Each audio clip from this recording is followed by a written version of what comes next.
Friends, please be seated.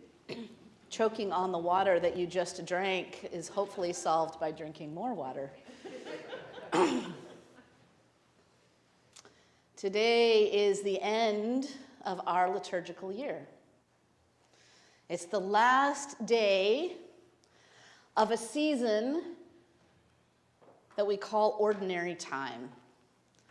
That time when we just walk through with God in the ordinary days of our lives. We call it the long green season because we just wear a lot of green.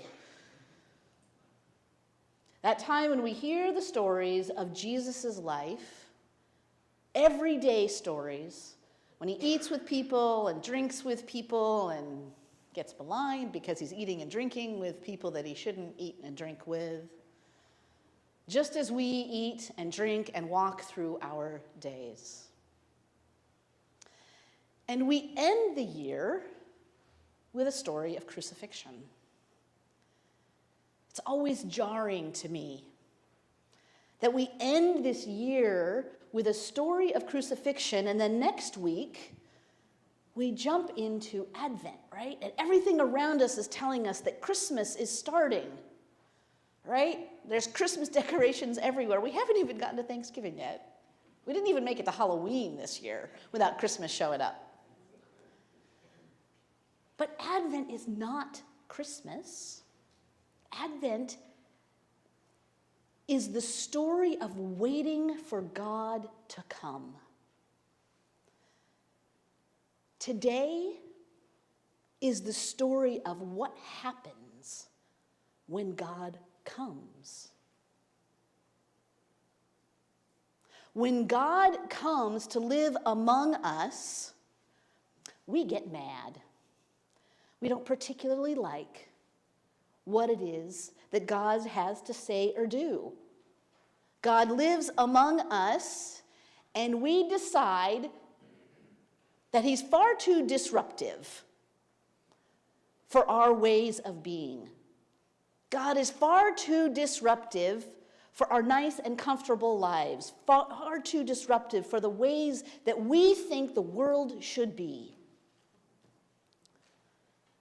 God comes along and says, "Come and eat with me. I don't actually care if you're a nice person or not." Jesus comes along and hangs out with people who were unwelcome, who were unclean, who were impure. And that makes people angry, so angry that the stories get to the rulers and the leaders, whether it is his own people, his own religious leaders, or the controlling power of Rome. When somebody comes along and disrupts the rules of society, how things should be done, who should love whom, who should eat with whom, it is very upsetting. Because our world works on everybody knowing their place, right? Knowing who they should obey, who gives them their paycheck, who they should hang out with, who they should or shouldn't love. That's how our world works. And when someone comes along to disrupt that, our response is violence towards them, silencing of them. We see it repeatedly throughout our history. Nobody who protested for civil rights, nobody who protested for women's ability to vote, nobody who protested to bring down a wall dividing a city, nobody who protested on behalf of their ability to love who they wanted to love and be in the body that they wanted to be. Nobody did that without cost. Because fear of change, of difference, it terrifies us. And so we will do everything we can to maintain the world that we have. And we will execute those who dare to stand against it. That's what the powers of the world are ultimately about. I am a committed member of a democratic society, and I am grateful for the ways in which we may exercise our freedom, and I am acutely aware that even that freedom has come at the cost of fellow citizens. When God comes, God disrupts. And we cling to fear. And yet, when God comes, something else happens. This is the only story of the four Gospels where we actually get Jesus' conversation with two criminals crucified with him. Matthew and Mark don't talk about it. John doesn't talk about it. They mention their presence, but it is only in the Gospel of Luke that we get the conversation that Jesus has while on the cross with these two men who, as one of them points out, were justly condemned. They committed a crime against society, against the state, and the death penalty is how Rome dealt with a large number of crimes. They were rightly executed according to the rules of that society. One of them, perhaps in a last-ditch effort to get himself off the cross, out of this situation that he has found himself in, says, if you really are who these people say you are, get me off of this cross. Come on, save us. You can do it. And the other scolds him and says, you know that we're up here because we deserve it, but he doesn't.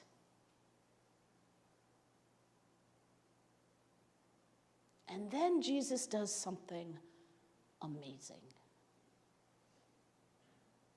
Jesus says, you will be with me in paradise today. Father, forgive them, for they do not know what they are doing, he says to those who are actively crucifying and mocking him. And then offers paradise today. Did you hear in all of the readings that preceded the way in which it is freedom from fear that runs through those passages? Freedom from a world where we are afraid of doing what is wrong, where we are afraid that by breaking a rule or breaking a law, we will be punished, where we are afraid that if we violate God's rules, God is somehow not going to love us. God is not going to like us. God is not going to forgive us. How much of Christianity has been about God's judgment?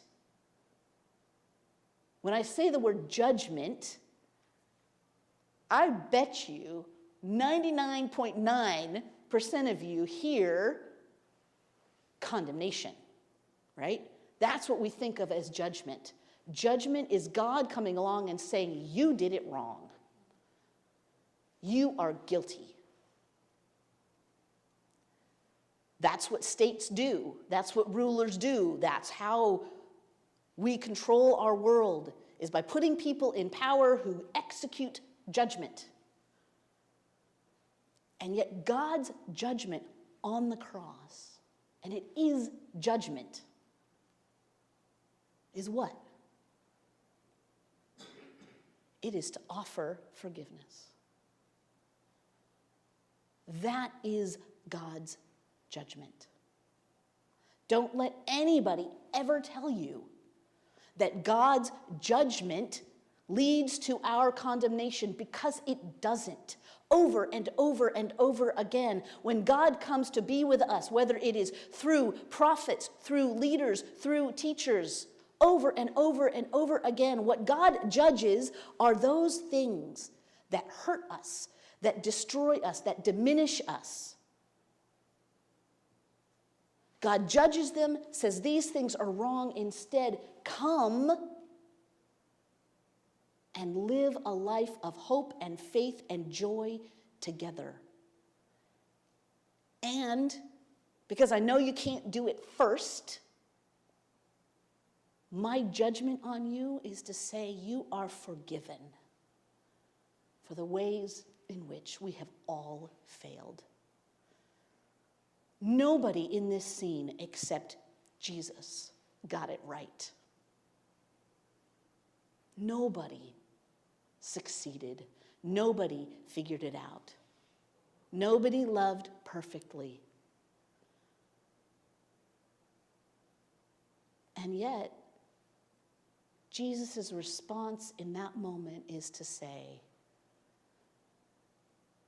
Father, forgive them. They do not know what they are doing.